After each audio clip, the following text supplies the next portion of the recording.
let me get to our next guest. He has been called Ben Bernanke's worst nightmare. He is likely going to run for president again. He just announced an exploratory committee. Joining us on the phone is Congressman Ron Paul, who has long called for the Federal Reserve to be abolished. Good morning, Congressman. Thanks so much for joining us. Good morning. Good to be with you.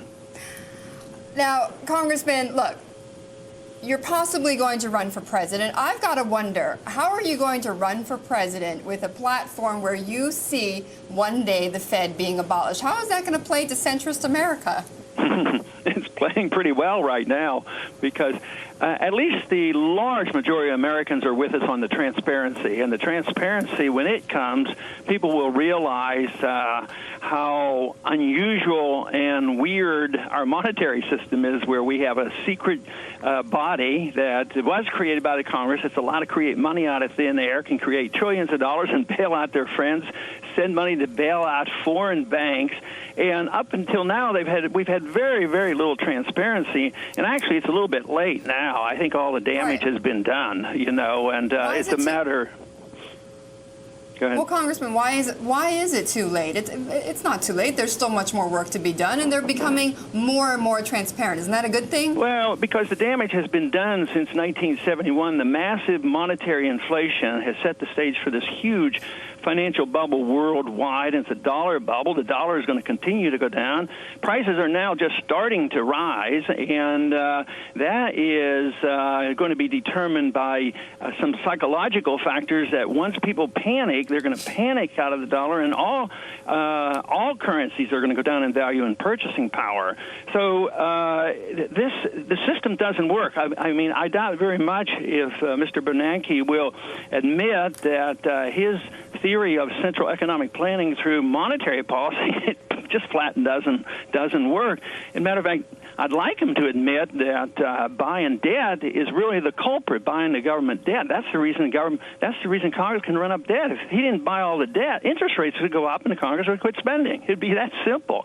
But so they're not going to address that. They're going to pretend that a press conference with a little bit of spin is going to reassure everybody, and it might for an hour or two or a day or two, but you can't change economic laws. When you create trillions of dollars of new money, and then you get frustrated because it sits in the reserves, and then someday it's going to break loose, and the prices are going to go up, and we're going to be in a recession, and then we'll never hear again about the exit strategy. We haven't heard about that for a few months now, so they're over the barrel. I don't see any way they can get out of this. Okay, Congressman, hang on. It's Michael McKee, Congressman. You run the subcommittee that supervises the Fed. What are you going to do about it? If you don't like what they're doing, what's your plan for either reining them in or getting rid of them? Well, you know, the best thing is the transparency and passed an audit bill. We tried to do last year. We passed in the House. We got a partial audit, and that's progress. And I think this press conference is making progress that the Fed is now becoming the focus of attention, which is key. Because if we don't, we can't resolve our problems. So I continue to do what I'm doing slowly and tediously. And right now, we're working very hard to try to get the Federal Reserve Board members to come to my subcommittee, but they can stonewall you. It's not like I can march in and get them, and until I get support for getting them over there, and in time, I hope we can. But what needs to be done is not what the Fed does. The Fed does respond to the Congress. The Congress created the Fed. The Fed could, the Congress could restrain the Fed, so you have to get a consensus.